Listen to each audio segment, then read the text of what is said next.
Hey everyone, and welcome to today's Explainer. We're diving into a really profound contrast today, looking at how modern urban societies versus indigenous cultures view getting older.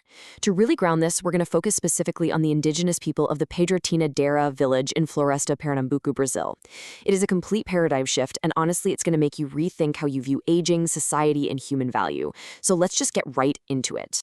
Right off the bat, let me ask you something. How do you actually view your own aging process? Do you dread it? Do you worry about becoming, obsolete or losing your edge in this super fast-paced world? Hold on to those feelings for a second because the worldview we're about to explore is going to completely challenge those expectations. It offers a totally different, incredibly powerful perspective. Okay, let's dive into Section 1, the contrast of ageism. So, ageism is, at its core, age prejudice. And in our modern urban environments, it operates in a very specific, very damaging way. It frequently isolates and devalues the elderly. We've got this societal obsession with youth, right? Where getting older is subtly, or honestly sometimes not so subtly, treated as this continuous process of losing your worth and just being pushed to the margins of society. Now, check out this stark juxtaposition. Capitalist logic often looks at the elderly strictly through an economic lens. It sees them as a societal cost, or treats them almost like outdated machinery that simply needs replacing. But the traditional indigenous vision, it flips this 180 degrees. In original societies, aging is literally synonymous with wisdom, power, and continuity. It's a total clash of values. Which brings us to Section 2, Guardians of Traditional Knowledge. We really need to flip the script here. In communities like the Pedra-Tina-Dera village, elders are absolutely not treated as incapable. No way. They are the central pillars of the village. Getting older there isn't about losing your capabilities. It's this incredibly powerful story of stepping into your most essential era of community responsibility. Let's break down exactly how this works on the ground. First, they are the knowledge holders. They preserve the very essence of their people. Second, they maintain active participation. They are fully integrated into the daily routines and vital services of the village as much as their health allows. And third, they hold an absolutely crucial educational role. And this quote brilliantly illustrates that role. It says they are the guardians of oral tradition, rites of passage, forest medicine, and historical memory. I mean, think about the weight of that. They aren't sitting on the sidelines. They are actively holding the cultural identity, the spiritual health, and the historical survival of their entire people in their hands. The main takeaway here is that these elders are the ultimate intergenerational mentors.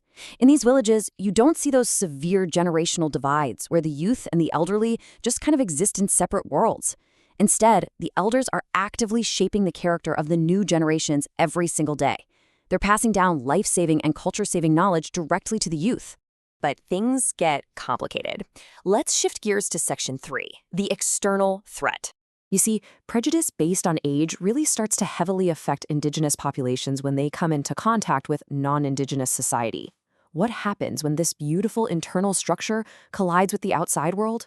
Well, we see a tragic domino effect caused by systemic failures, broken down into 3 distinct steps: structural invisibility, culture shock, and the resulting impact on mental health. Step 1 is structural invisibility. Think about how public health systems and broader public policies are designed in our urban societies. They completely fail to understand or accommodate the specific social role of the indigenous elder. The system effectively ignores the profound community position these individuals hold, treating them with the same isolating ageism of the city. It basically renders their true societal value completely invisible. And that rolls right into Step 2, culture shock. Imagine, just for a second, the jarring experience of an indigenous youth leaving the protection of their village to study or work in an urban center. They are moving from a world that deeply, deeply reveres age to one that frequently just discards it. Out there in non-indigenous educational institutions or the modern job market, that deeply respected ancestral life experience, it's suddenly disregarded. Instead, modern society places almost all of its value on what we can call technological youth.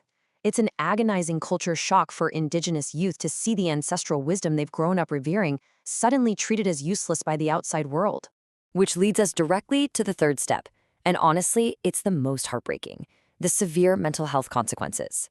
When an elder's opinion is disrespected or ignored out in the world, it does way more than just hurt their feelings. It causes grave psychological trauma.